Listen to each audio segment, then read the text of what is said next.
Hola a todos quienes van a escuchar un nuevo episodio que traigo en mi canal N-Monse. De antemano, activa campanita, suscríbete y puedas dejar tus comentarios en este gran episodio que traigo porque vamos a estar conversando de un autor interesante, uno de los grandes filósofos influyentes de España, y vamos a ver también su pensamiento y un poco enlazarlo con el tema ya político. Y me estoy refiriendo a Miguel Unamuno y el socialismo. Así que traigo aquí a un gran invitado con quien vamos a conversar, que se ha dedicado como investigador al estudio de este pensador, y quiero llevarlos a ustedes a conocer más de Miguel Unamuno. Así que ojalá te quedes hasta el final y puedas dejar tus comentarios.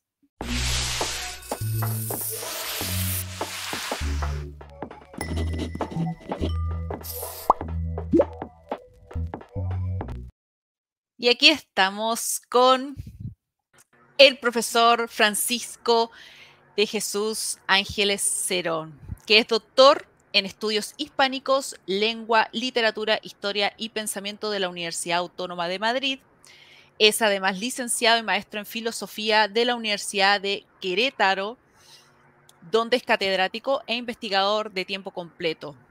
Es autor de varios libros, entre los cuales destaco el de Descartes y Pascal, y hay muchos otros que voy a dejar en la descripción de este video para que puedan acceder también a sus otros libros.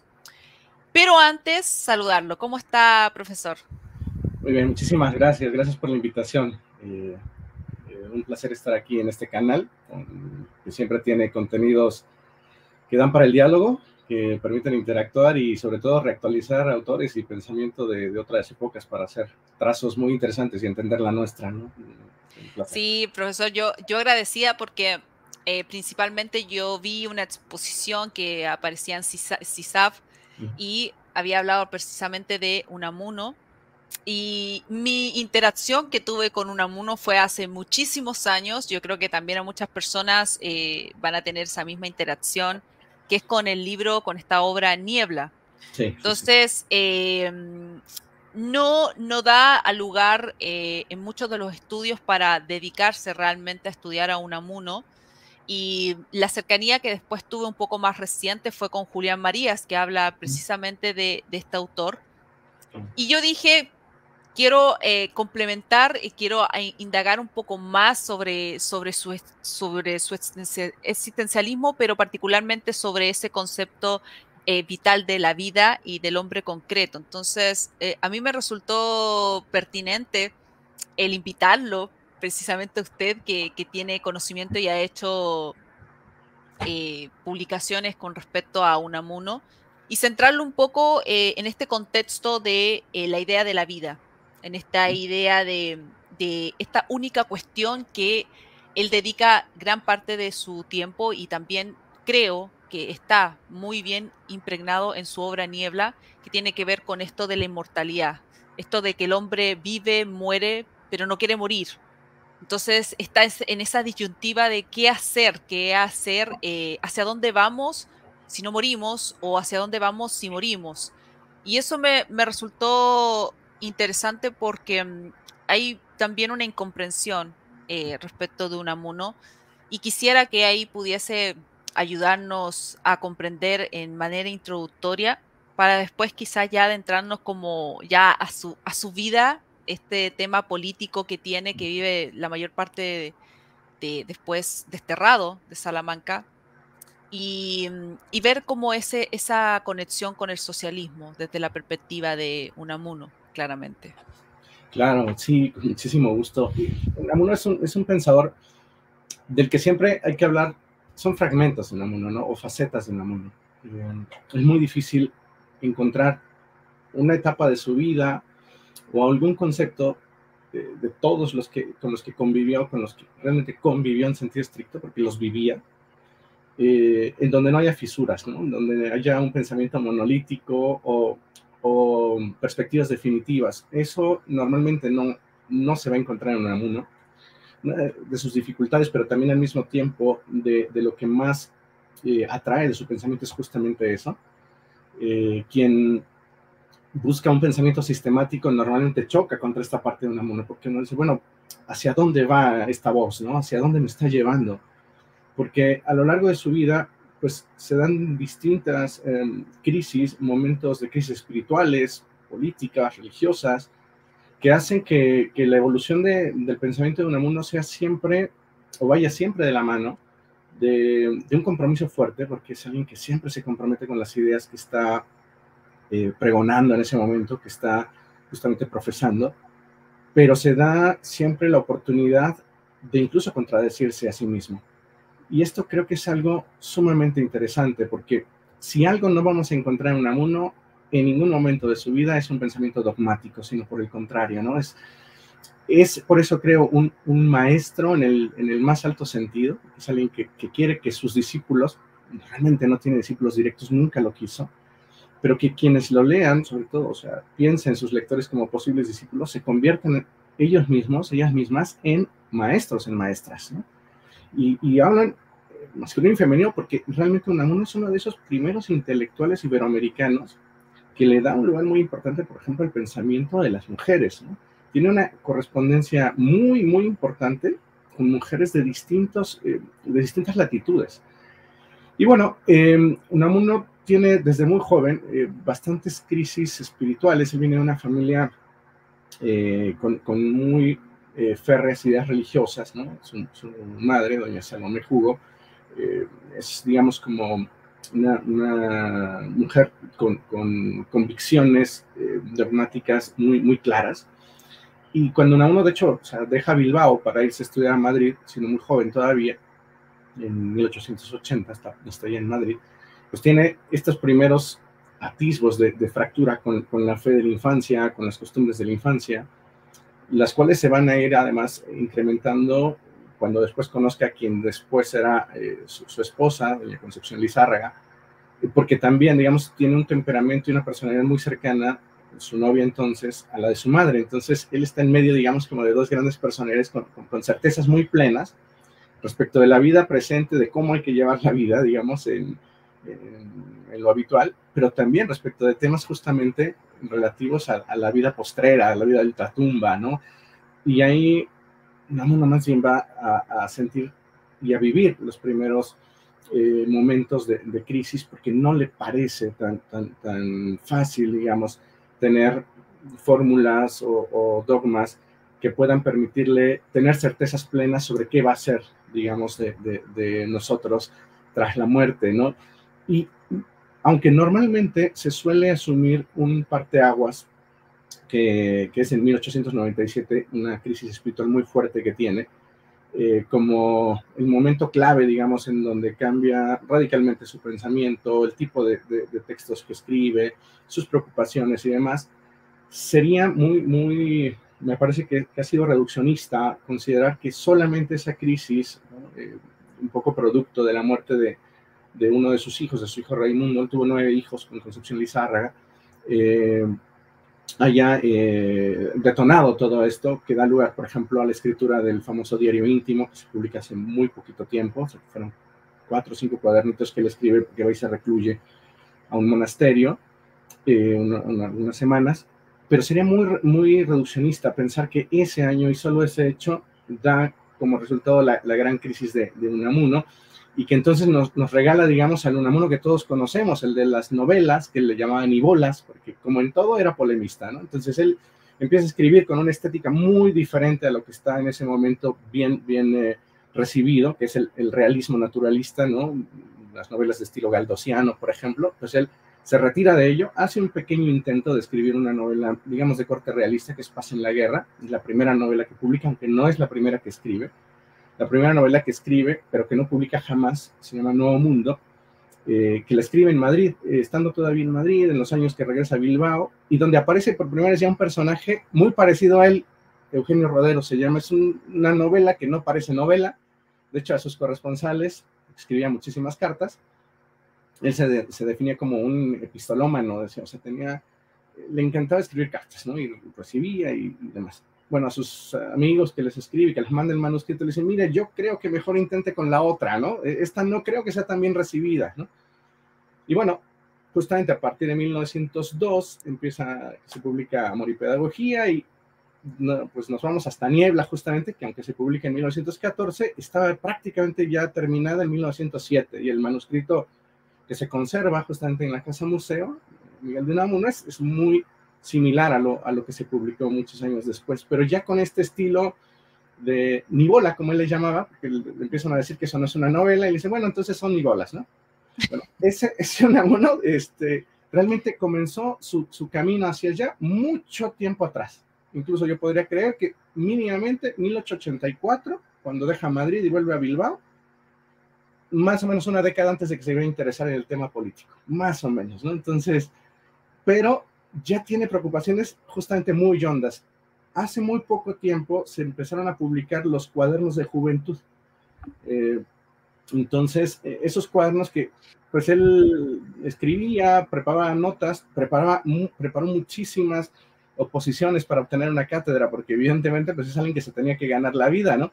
Él no venía de una familia burguesa como por ejemplo Ortega, contemporáneo y un poco más joven, que tenía, digamos, la vida resuelta en ese sentido. Él dice alguna vez, es que yo también me quiero casar, es que yo también quiero hacer una vida, pero necesito tener de qué vivir, ¿no? O sea, nunca pasó penurias. Su padre vino a México, él estuvo acá en Nayarit un tiempo de esta migración que intenta venir a hacer su América, como le llamaban, ¿no? Pero pues no es que amasara una gran fortuna, ni mucho menos. Se regresa a España, a Bilbao, y pues sí, o sea, pueden vivir, digamos,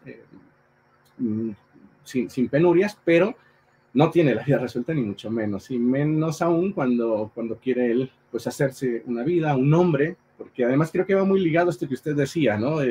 La idea de inmortalidad, este existencialismo abierto, ¿no? Que luego se lee en Unamuno, está muy ligado también a un interés profundo por hacerse un nombre en esta vida, en esta tierra, ¿no?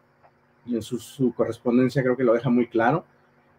Por ejemplo, un momento creo que precioso para entender esa parte es la correspondencia que empieza a tener con Clarín, que por ese momento pues es un intelectual y literato muy, muy importante, Leopoldo Alas Clarín, y le dice en algún momento, en alguna carta, oiga, para mí es muy importante que alguien como usted se fije en mi trabajo, ¿no? Yo también espero un día tener un espacio, un lugar entre el espacio público, entre la intelectualidad, con la manera en la que Unamuno lo entendía, porque a Unamuno no le gustaba todo este tema de la intelectualidad de café, por eso no le gusta Madrid, por ejemplo, ¿no? Ortega en algún momento le llegó a decir, usted debería estar en Madrid, una cabeza suya debería estar en Madrid, cuando ya vivía en Salamanca. Salamanca era una ciudad pequeña en ese momento comparada con la capital, ¿no? Pero creo que este pensamiento justamente de Unamuno se va fraguando muy, muy lentamente, pero siempre en tensiones, ¿no? Ahora, una vez que aparece este problema de qué va a ser de mí cuando muera, y que empieza a tener muchas crisis de retroceso, porque nunca vuelve ni a la fe de la infancia, ni a una fe dogmática, ni a un credo como tal de catecismo, digamos, sino siempre viviendo espiritualidades muy, muy internas, aunque con mucha efervescencia. Y eso creo que es lo que lleva a que sus personajes, su encuentro con el Quijote, que va a ser importantísimo, sí, pero además muy su Quijote, o sea, él no es un cervantófilo ni mucho menos, sino un quijotista, ¿no? Digamos, ¿no? Y no espera leer al Quijote, su obra más importante al respecto, que es Vida de Don Quijote y Sancho, lo deja muy claro, o sea, es un comentario a la espiritualidad quijotesca, capítulo a capítulo, ¿no? Pero no es que, o sea, si uno quiere ir a entender el Quijote como filólogo, como estudioso de las letras, pues no es la obra adecuada, ¿no? Si uno quiere entender el quijotismo como espiritualidad, que es como lo veía Unamuno, pues sí, es donde hay que ir. Pero creo que eso deja muy claro la manera en la que Unamuno siempre está buscando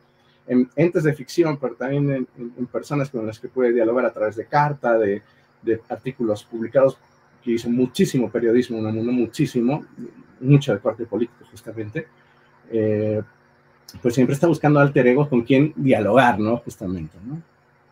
Sí, de hecho, es esa parte que menciona de la ficción, de la realidad, es como, me da la impresión, es algo muy característico en la literatura, en todo lo que se puede leer de Unamuno y principalmente de su obra Niebla, que ahí me gustaría que pudiésemos recordar de los extractos más importantes del pensamiento de Unamuno, porque para contextualizar a la gente también, Unamuno tiene mucha influencia en Kierkegaard, también en Ferguson. Entonces eso también lleva y va dando forma a la manera de visualizar la vida, la manera de visualizar el hombre concreto, el hombre y sus circunstancias, que eso me Ujú. recuerda ya mucho a la razón vital, eso de Sí, ya Ortega y Gasset, ¿cierto? De explicar como el hombre como inserto en la sociedad. Y eso me parece interesante porque hay muchas contribuciones que, a pesar de que se desmarca de todo lo que es la historia de la filosofía como tal, tiene muchas cosas importantes y que puede decirnos hoy en día Unamuno, que puede contribuir a entender lo que está sucediendo en términos sociales.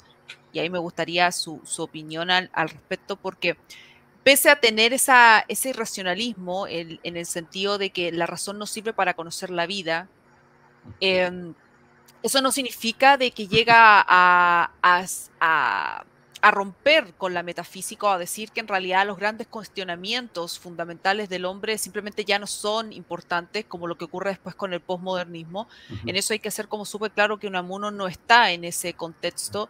Y eso me parece vital porque él también hace y se considera, y así lo dice también Julián Marías, como un precursor de la metafísica de la existencia de la vida. O sea, aquí hay un rasgo importante y que es lo que uno trata de recobrar también con la filosofía del lenguaje, con la hermenéutica, pero no vamos a entrar en ese detalle porque también entendemos de que aquí hay personas que no necesariamente son conocedoras de filosofía o estudiosas, sino que en algún momento tuvieron ese parentesco con Unamuno al leer en el colegio o en el liceo la obra Niebla. Entonces, me gustaría ahí que pudiese empaparnos, embuirnos de estas contribuciones importantes, de qué destacar lo más esencial de Niebla, que es la obra más conocida porque en la que sigue circulando, de hecho, en algunos colegios. Lamentablemente también ha cambiado mucho la literatura que se enseña a los niños. ¿Y qué nos puede decir hoy Unamuno en la actualidad? No, con mucho gusto. Creo que además, quienes nos hemos encontrado en algún momento con Miguel de Unamuno, podemos descubrir muy pronto algo que hace que Unamuno sea muy distinto a sus contemporáneos, pero también a predecesores y a pensadores de un tiempo posterior al suyo, ¿no? Y es el hecho de que en Unamuno no nos encontramos a alguien que tenga interés de agenciarse una especialidad, de ser un lector, digamos, especialista de alguna obra, sino es alguien que cuando lee, y que lee muchísimo, y además, Unamuno es un caso atípico en su tiempo en España, es alguien que lee muchas lenguas, ¿no? O sea, entre ellas, justamente usted lo mencionaba, ¿no? Aprende danés para leer a Kierkegaard, ¿no? O sea, en la casa museo están los volúmenes de las obras completas de Kierkegaard sumamente anotados, ¿no? Y justamente lo más probable es que cuando escribe Niebla, él ya hubiese leído a Kierkegaard. Es muy probable que incluso el título de Niebla y esta descripción que se da justamente como la vida como una niebla, es decir, el hecho de la vida como una suerte de pregunta, de nebulosa, lo haya tomado de Kierkegaard, ¿no? La misma estructura de Niebla, que él lo hace de manera muy extraordinaria, ¿no? O sea, tiene muchas innovaciones. Por ejemplo, técnicamente, digamos, a nivel literario, el hecho de que él como autor se vuelva personaje de la misma novela, un efecto Ujú. de metadiégesis, justamente, es innovador. En ese momento tal vez Pirandello lo estaba haciendo también en Italia, eh, pero es justamente algo que hoy, por ejemplo, se estudia muchísimo como Unamuno, como un precursor de la novela modernista, ¿no? O sea, hoy que lo que leemos, por ejemplo, en Woolf, en Joyce, en Proust, pues justamente, ¿no? En la península ibérica había un autor, ¿no? Justamente que desde Salamanca estaba rompiendo los modelos de la novela realista, justamente, pero porque tenía un interés no técnico o esteticista, ¿no? Sino un interés existencial. O sea, quiere escribir una novela en donde las cosas ocurren ahí, dice, como ocurre en la vida, es decir, sin argumento previo. Porque esto es algo que creo que cuando leemos a Unamuno todos, más allá de la especialidad profesional o teórica que tengamos, nos podemos justamente sentir atraídos por él. Es alguien que no se pone por encima de nosotros como en un Olimpo de las letras y desde ahí nos dicta cátedra, sino que justamente se vuelve más bien una suerte de compañero de viaje, ¿no? ¿Por qué? Porque precisamente los mismos personajes de Niebla, Augusto Pérez, con estas vicisitudes justamente, ¿no?, propias de el amor, la vida postrera, la muerte, ¿no?, la pervivencia, son justamente cosas que le hacen a Unamuno muy cercano a nosotros. Especialmente porque no hay una sola obra, me parece, de todas las obras de ficción de Unamuno en las que no se enuncie lo siguiente. El individuo solamente puede desarrollarse en la sociedad, y la sociedad solamente puede desarrollarse o cambiar si cambia su medio. Es decir, contrario a lo que, por ejemplo, hoy en muchas doctrinas se predica como la punta de lanza de las transformaciones que tiene que ver con cambia tus hábitos mentales, cambia tus ideas, como si fuese un ejercicio individualista al extremo. Uno está en contra de eso, ¿no?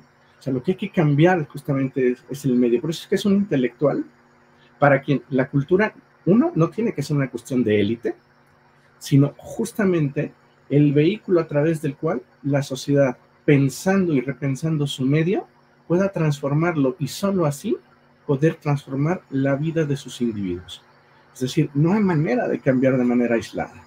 No hay manera justamente de poder creer que podamos tener una vida plena o incluso una vida de progreso. Es una noción que todavía circula justamente en la época de Unamuno, que sea justamente asocial. Por el contrario, el enriquecer el medio es para Unamuno la forma de poder enriquecer al individuo y no al revés. Pero esto justamente a nivel material, a nivel espiritual y a nivel conceptual. Entonces, creo que en ese sentido, Niebla, con quien muchos de nosotros tal vez hemos interactuado, es una novela extraña para la época en la que se escribe y muy cercana más bien a nosotros, ¿no? Porque tiene justamente un lenguaje en donde hay mucho diálogo y en donde el lector o la lectora son parte fundamental de la construcción misma de la historia. ¿Por qué? Porque hay muchos ejercicios de introspección, monodiálogos, le gustaba llamar Unamuno, porque dice, no, es que no son monólogos, son monodiálogos. O sea, uno siempre está en tensión con uno mismo, y la verdad es que eso es algo que salta a la vista siempre en las obras de Unamuno. Es alguien que no quiere dejar fijada una palabra última, sino por el contrario, suscitar el hecho de que uno mismo piense siempre, ¿no? Y creo que ahí justamente Niebla, con la influencia kierkegaardiana, existencialista, también hace que uno se adelante en muchos sentidos, justamente a la literatura existencialista de la posguerra en Europa, y que se ponga justamente a la altura de nuestro tiempo, ¿no? No solo del suyo, sino de nuestro tiempo. Y creo que ahí la visión de Miguel de Unamuno, como alguien que piensa que la literatura no es mero estilismo, sino un ejercicio de pensamiento, es algo que a mí me ha interesado mucho estudiar esa parte, ¿no? O sea, el ver que Unamuno no ve en la novela un medio de pensamiento o de búsqueda de conocimiento de segundo orden o de segundo nivel, sino que más bien advierte justamente que ahí donde el racionalismo, que él mismo practicó de joven, él fue un positivista en su juventud. O sea, hoy podemos verlo, estudiarlo, porque tenemos acceso a esas cartas, a esos manuscritos de juventud, y con lo que él rompe, en el momento en el que alguien se puede dar cuenta con Unamuno que la razón no puede resolver todos los problemas, y mucho menos aquellos que tienen que ver con la existencia más concreta, porque a él lo que le interesa es eso. El hombre de carne y hueso llama del sentimiento trágico de la vida, es el que nace, sufre y muere, sobre todo muere, dice, ¿no? Bueno, la razón no puede resolver del todo esos problemas. No quiere decir que la deteste, ni mucho menos, porque a veces parece que es como una ruptura total. No lo es así del todo, pero sí le pone esos límites. Ahora, que ponga esos límites, justamente como usted lo decía, no quiere decir que los problemas de los que no puede ocuparse la razón dejen de ser importantes, sino más bien, por ser de prima importancia, hay que reconocer que nos van a estar ahí aquejando todo el tiempo, ¿no? Por eso es que Unamuno se va a convertir en un pensador que estará ávido de encontrar un camino que le resuelva esa crisis o esas crisis, pero llegará el momento en el que tenga que acostumbrarse a vivir con ellas, a vivir con esas crisis, y más bien siempre en tensión profunda, ¿no? Y ahí creo que su personaje, Augusto Pérez, es otro alter ego suyo, ¿no? Es alguien que muestra que justamente incluso desde una vida aparentemente acomodada puede llegar a algo que nos transforme por completo y que nos deje frente a una pregunta que no vamos a poder resolver con la lógica clásica, y hay que apelar, dice él, a la lógica cardíaca, como va a decir, ¿no? O sea, vivir en la paradoja, la lógica del corazón, un poco haciendo eco tal vez hasta de Pascal, a quien seguramente había leído ya, y a quien considera incluso un hermano espiritual, así como Kierkegaard, ¿no? O sea, va construyendo él su propia genealogía, sabiendo que no todo lo podemos resolver, insisto, como usted bien lo mencionaba, racionalmente, pero que estas ideas justamente que la metafísica clásica, ¿no?, que la lógica clásica nos han mostrado que existen, pueden ser recuperadas de modo concreto. Y creo que ahí todos podemos interesarnos en ellos. O sea, todos hemos tenido preocupaciones sobre cómo explicas el amor, por ejemplo, ¿no? O sea, el que tiene el encuentro con Concepción Lizárraga, diciendo, es que, ¿cómo explico esto, no? O sea, no hay manera de explicarlo. Empieza a escribir poesía justamente en Guernica, que es a donde vivía su esposa, bueno, su novia entonces, y es muy peculiar, ¿no? Yo creería que es paradigmático el hecho de que empieza a saltar a otros géneros, no menores, sino constituyendo así una segunda vía de acceso al conocimiento, ¿no? Entonces las cosas más propias de la existencia solo pueden, él mismo lo dirá, resolverse poéticamente, ¿no? Porque dice, el poeta, a diferencia del hombre de ciencia, tiene que dejar algo suyo en aquello que estudia para poder universalizarlo, y no a la inversa como trata o pretende hacer el hombre de ciencia, ¿no?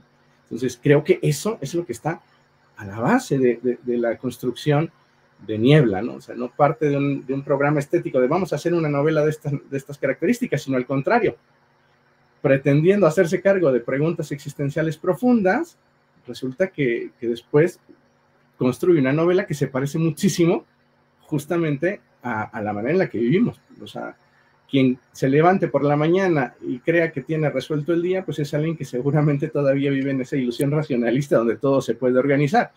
Lo más normal es que uno pues trate de ir con ciertas ideas, con ciertos principios, con ciertos valores, pero cada momento hay que decidir y definir, ¿no?, qué es lo que vamos haciendo, y nos jugamos, pensar el propio Unamuno, la existencia entera en cada decisión, ¿no? Y eso sí, eso es importante, eso del monodiálogo. Yo creo que efectivamente uno, y eso es lo que plasma Unamuno, que es uno de los pocos pensadores también que tiene ese estilo de escritura, en donde uno siente como que es su compañero en este viaje de la literatura en sus obras. Y ya entrando al tema político, Unamuno, y esa es como una parte que es un poco triste, es un poco paradójico en todo lo que había dedicado a su vida de docencia, a su vida en España.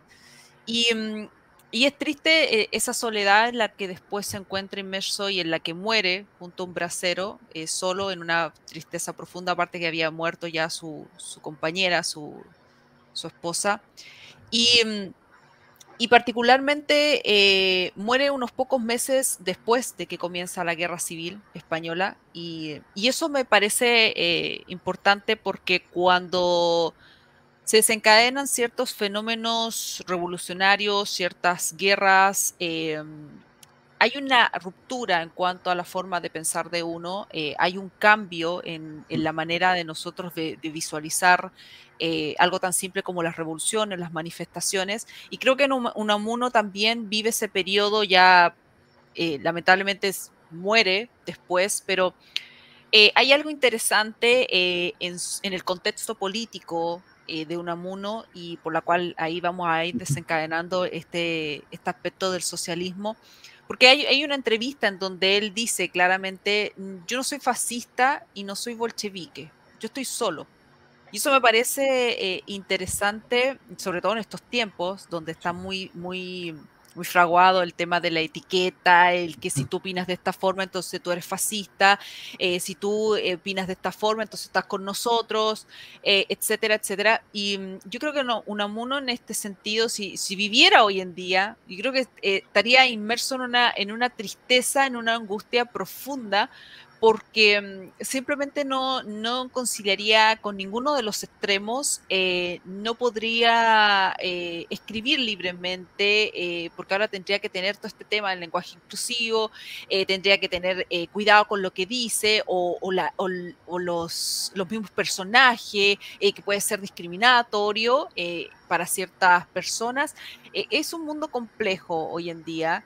Y creo que leer a estos autores, leer Unamuno en la actualidad también resulta complejo para los que no tienen hoy en día la formación que uno tenía años, décadas atrás, Sí. en donde era más amplio. Entonces, ahí me gustaría que pudiésemos entrar en esa vida política que de hecho, dicho sea de paso, está muy inmerso en ese periodo con los catalanes, con los vascos, y que hace que también quede desterrado. O sea, vive desterrado de Salamanca, pierde su cátedra, y eso me parece interesante porque me recuerda a Julian Freud, me recuerda a varios autores, Raymond Agon, que son autores, Carl Schmitt, son autores que viven después un periodo en donde rompen con su cátedra, con lo que ellos tenían, por un tema netamente político. Y eso me parece importante también en un autor para traerlo acá. Claro, y en un personaje como Unamuno era una evolución natural. O sea, que llegara justamente al tema político, que se hiciera un lugar justamente en el ágora pública de Salamanca, de España y del mundo. O sea, no hay que olvidar que Unamuno es uno de esos intelectuales que la BBC entrevista vía telefónica constantemente, que le escriben de todas partes del mundo, ¿no? Y que siempre justamente eludió la etiqueta, ¿no? En uno de sus más famosos ensayos, que es Mi religión, dice, él me escribe un amigo preguntándome cuál es mi religión, dice, ¿no? Dice, y yo lo que le contesto es que mi religión pues consiste fundamentalmente en defender mi libertad de hasta contradecirme si es necesario en la página siguiente, buscando la verdad. Dice, lo que no quiero es que me etiqueten, ¿no? Y precisamente creo que esa es la razón por la que Unamuno decía que nunca se afiliaría a un partido, que no lo haría, realmente lo hizo, en 1894 él declara su adhesión al Partido Socialista, al Partido Obrero Español, podemos hablar de eso tal vez, pero creo que tenía mucho que ver esta declaración con el hecho de que él siempre apela a los movimientos y se interesa mucho por los movimientos, no tanto por los partidos, y creo que en esto coincide mucho, tanto su vida política como su vida religiosa, ¿no? O sea, él es alguien que, por ejemplo, no, evidentemente ateo no fue nunca, pero siempre vivió, por ejemplo, un cristianismo, un catolicismo se puede decir, quienes dicen que es un católico de talante protestante, como Aranguren, por ejemplo, pero siempre un cristianismo de interioridad, ¿no? De interioridad a nivel justamente de encuentro con las ideas que más le punzaban, no voy a decir que le agradaban, sino al contrario, las que más le atraían eran aquellas que lo ponían en una situación agónica de lucha, ¿no? Y creo que en el tema político pasa lo mismo, ¿no? Usted lo decía muy bien, o sea, el destierro que vive, por ejemplo, en febrero de este año, de 24, acabamos de cumplir el centenario de su primer destierro, ¿no? Que es a Fuerteventura, todavía porque pues tiene pues desavenencias con el dictador Primo de Rivera, y evidentemente que hay una película preciosa que les recomiendo, ¿no?, al auditorio, Manuel Menchón, que se llama La Isla del Viento, donde justamente recrea esa época de Unamuno en Fuerteventura y cómo justamente él lleva pues este magisterio justamente a ese espacio que es desértico en muchos sentidos y que transforma, ¿no? O sea, es una película muy bella en ese sentido, es un Unamuno muy cercano, ¿no?, a la gente que ahí no, o sea, no es Salamanca, no es Madrid, no son los periódicos, pero él lleva su magisterio ahí justamente, ¿no? Además, esta frase preciosísima que dice justamente antes de partir, de irse a Cádiz y de ahí a Fuerteventura, porque antes de que Unamuno vaya, ya le habían dado un indulto, ¿no? Justamente por todas las presiones políticas internacionales, ¿no? O sea, de intelectuales, pues básicamente. Pero Unamuno dice, no, o sea, yo no lo voy a aceptar porque justamente es injusta la condena, ¿no? Y además dice, volveré no con mi libertad que nada vale, sino con la vuestra. hasta entonces, ¿no? Entonces tiene esta parte muy de compromiso real con la gente, y que lleva justamente a uno pues a tener siempre estas tensiones que justamente cuando inicia la guerra civil, que es un tema que además resurgió apenas hace 5 años hacia acá, Unamuno político de los últimos días, también con otra película, ¿no? De Alejandro Amenábar, Mientras dure la guerra, que retrata justamente los últimos días de Unamuno, ¿no? Y que dio lugar a la publicación de diversas investigaciones, ¿no? De Colette Jean-Claude Rabaté, por ejemplo, que son pues, los biógrafos más importantes de Unamuno en la actualidad, y además que están publicando los epistolarios ahora, ¿sí? Bueno, acaba de salir el segundo volumen de cartas de Unamuno, ya justamente de la época en la que empieza el rectorado en Salamanca. Entonces, y también otra película documental de Manuel Menchón, Palabras para el fin del mundo, en donde empiezan a salir distintas versiones, porque, por ejemplo, a ver, rapidísimo, versión oficial, cuando el alzamiento justamente de los nacionales, se convertían en los franquistas pronto, Unamuno viene de tener una decepción con la República. Y justamente tiene un momento en el que Unamuno parece ser que apoya justamente el alzamiento armado. Muy pronto Unamuno se desencanta también de ello porque empieza a ver de manera muy cercana. Unamuno era gran amigo de un socialista y del pastor protestante de Salamanca, a quienes evidentemente serán de las primeras personas a las que cuando los nacionales tomen Salamanca, pues van a fusilar sin juicio, ¿no? Y pues ya nos imaginaremos lo que eso hace en Unamuno, que por otra parte existía la versión de que Unamuno había donado para la causa el equivalente a 6 meses de salario. O sea, Unamuno no tenía ese dinero, pero siempre se había manejado esta idea. Hoy sabemos que no solo pasó con Unamuno, que aparecen supuestas donaciones de muchos intelectuales o personajes importantes, más bien para poder legitimar el movimiento, ¿no? O sea, es como decir, tal persona que es importante está con nosotros.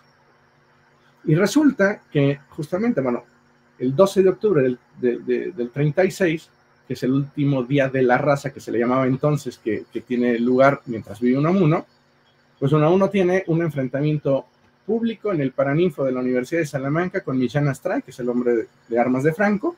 Estaba ahí la esposa de Franco, y a partir de ese momento, con aquella sentencia famosísima del venceréis, pero no convenceréis, ¿no? Venceréis porque os sobra la fuerza, pero les falta la razón. Y Unamuno pues terminará los últimos 3 meses de su vida en arraigo domiciliario, vamos a decir, ¿no? Extrañamente, el último día de ese año, con un solo testigo que le había visitado ese día, pero que no eran amigos, y él dice que Unamuno simplemente muere, ¿no? O sea, en esa conversación. O sea, hoy se especulan otras cosas, justamente, como el que haya sido envenenado, por ejemplo, y que haya muerto así, porque además le entierran al otro día de inmediato y con aparentes honores de parte del Estado que le había arraigado, ¿no? Entonces, no se comprende mucho eso, ¿no? Una teoría que hoy se tiene es el hecho de que no se quiso hacer de Unamuno otro mártir, como pasó, por ejemplo, como con Lorca, ¿no? O sea, el haber fusilado a Unamuno o algo así no era una buena propaganda, ¿no? Entonces, ¿qué es lo que sí iba a pasar?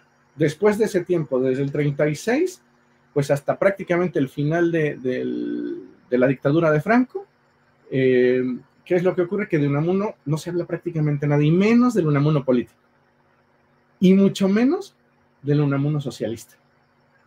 Es el año 1966 cuando Rafael Pérez de la Dehesa escribe una tesis doctoral rescatando los primeros artículos que dicen, esto los escribió Unamuno, en un semanario socialista de Bilbao, La Lucha de Clases, luego secundado por Blanco Aguinaga, por Dolores Gómez, y justamente este trabajo culminado y muy bien alimentado por Pedro Rivas, por don Pedro Rivas. Yo tuve la fortuna de que don Pedro Rivas fuera mi director de tesis de doctorado, y digamos que de los unamunólogos vivos, él es quien más autorizado está seguramente para hablar del Unamuno socialista. Hizo una recopilación muy importante de los textos justamente socialistas de Unamuno, porque los publicó la mayoría de ellos, solo por mencionar, en La lucha de clases, este semanario socialista de Bilbao, más de 260 artículos, pero sin firma, ¿no? Entonces fue muy complicado recuperarlos, y más aún, insisto, o sea, cuando Pérez de la Dehesa habla de esto, faltan todavía casi 10 años de dictadura franquista, ¿no? Pedro Rivas, que hace su tesis doctoral también en el 73, pues todavía Franco está vivo, ¿no? Entonces, es un tiempo bien curioso, porque además contrasta con que ya no se entiende, ¿no? El hecho de no me voy a adherir a ningún partido, por ejemplo, también con su conversión religiosa, porque a Unamuno, por ejemplo, el franquismo en su momento, cuando todavía está vivo, especialmente aparentemente porque a la esposa de Franco le interesaba el Unamuno poeta como místico que había en él, pues tampoco coincidía con el hecho de tener una etapa socialista. Y mucho menos, usted lo decía muy bien ahora, o sea, ¿cómo viviría Unamuno hoy, por ejemplo, las publicaciones en periódicos, en semanarios, con todo lo que hay ahora, ¿no? O sea, con toda la censura, ¿no? Los sensitivity readers que le llaman ahora, ¿no? Los editores que lo vivió, pues, ¿no? O sea, vivió algo así, porque Unamuno, hay que decirlo, es el primer catedrático universitario español socialista. Una cosa totalmente atípica en su tiempo, pues por eso era el primero, y le va sumamente mal en eso. O sea, Manuel Sánchez Asensio, que era director de un periódico en Salamanca, de lo que hoy podríamos llamar de derecha, digamos, no olvidemos que justamente en ese tiempo, sobre todo la Iglesia Católica, pues tiene la facultad de censurar lo que no vaya, digamos, acorde a las buenas costumbres y demás, ¿no? Bueno, Sánchez Asensio, por ejemplo, hace una publicación en donde advierte a los padres de los alumnos, digamos, de los estudiantes de Salamanca, le dice, tengan cuidado, porque si sus hijos reciben clases de profesores, ¿no? Que tengan ideas socialistas, cuidado, ¿no? Y bueno, empieza una campaña en donde incluso se sugiere que se le retire la cátedra a Unamuno, ¿no? Que la había ganado en apenas 1891, ¿no? Y de hecho, tan grande es el escándalo que Pablo Iglesias, fundador del Partido Obrero, le escribe una carta a Unamuno y le dice, oiga, tenga cuidado, nuestro movimiento no exige que para defenderle haya que perder el trabajo ni el sustento, y Unamuno de todas maneras pues continuará con sus años de escritura, ¿no? De distintos semanarios y periódicos socialistas. En La lucha de clases nunca cobró un céntimo por escribir. De hecho, en una carta muy posterior a su amigo Pedro Mújica, le dice, mire, escribir de manera anónima y por causas colectivas es una de las más grandes obras que uno puede hacer como ser humano, ¿no? Luego, pues no es el único semanario o diario socialista en donde escribes. El Grito del Pueblo de Alicante, por ejemplo, a quien también su director le manda el primer número y Unamuno le responde, le dice, me parece una gran noticia esta aparición de esta publicación, y es bien importante, ¿no? Como le contesta, le dice, porque va a ser un medio para poder dar a conocer nuestra lucha común, ¿no? O sea, y pues después en La Democracia en Salamanca también, que es un diario socialista, pero tienen que poner este nombre justamente por cuidarse un poco, y empieza a escribir cosas que después a buena parte del partido tampoco le agradan, porque, por ejemplo, para Unamuno, entre otras cosas, socialismo y religión no son incompatibles, ¿no? Y eso no le agrada ni a los religiosos, ni al alto clero, ni tampoco al Partido Socialista, ¿no? Entonces, como siempre, ¿no? O sea, creando estas dimensiones. No le hubiera agradado ni a Marx. No, seguramente. De ahí. Sí, que justamente, por ejemplo, usted menciona a Marx, Unamuno como tal, aparentemente solo leyó el primer volumen del Capital, o sea, de Marx como tal. El manifiesto también, pero él le pide a su amigo Pedro Mújica, que está en Alemania entonces, que le envíe los libros. Dice, oiga, por favor envíeme los libros más autorizados que haya sobre socialismo, es que estoy estudiándolos, ¿no? Y de hecho dice algo bien interesante que le escribe justamente al director del Grito del Pueblo de Alicante. Le dice, mire, yo me he interesado en cosas económicas. Dice, pero no lo hago como la mayoría de los burgueses que lo hacen para justificar sus privilegios, sino para intentar encontrar la verdad, ¿no?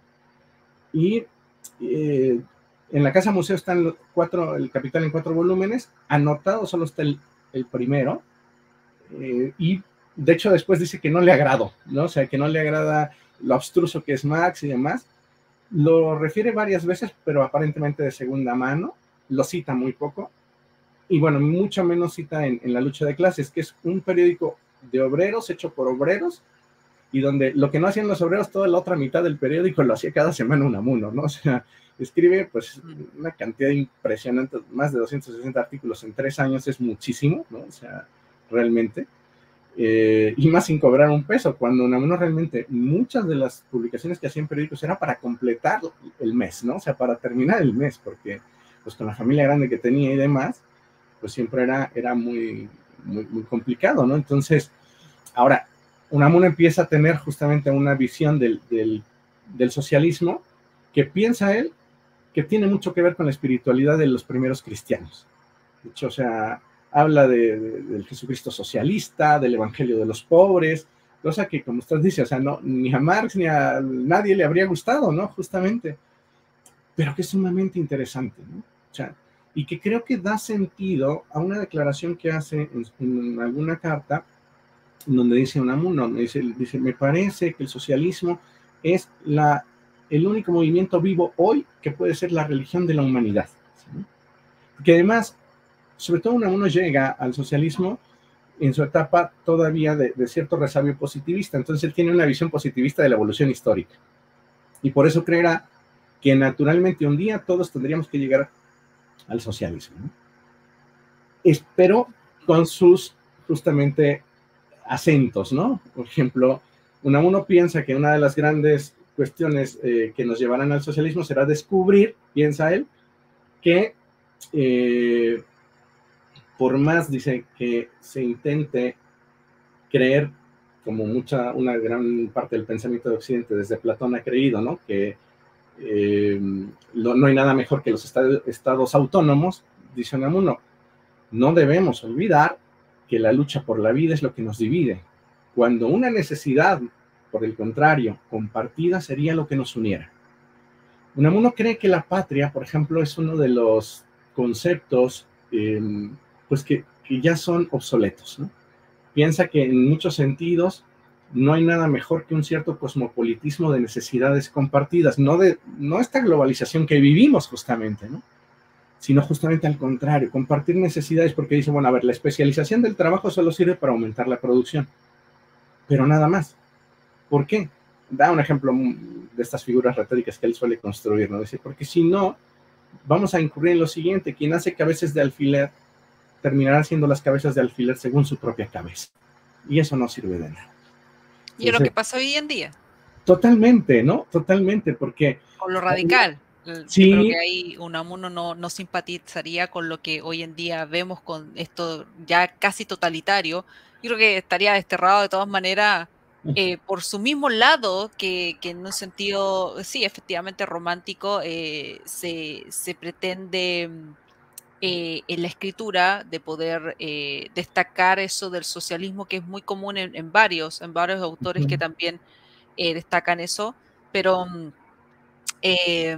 pasando ya el tiempo de esta gran conversación, profesor, podríamos estar hablando de todo este tema político, porque yo, sabiendo ahora de todo lo que ha escrito Unamuno en términos políticos, es para hacer una conversación referida a cada tema, a cada aspecto temático de Unamuno, pero yo agradecida, y también para quienes nos escucharon, quienes van a escucharlo en algún momento, todos estos aspectos de Unamuno, en poder traer a este autor español, traerlo en la actualidad y poder hablar también de estas cosas interesantes de la vida política, de esa transformación que hacen también en su escritura. Así que yo muy agradecida de tenerlo acá y esperando que podamos conversar para más adelante.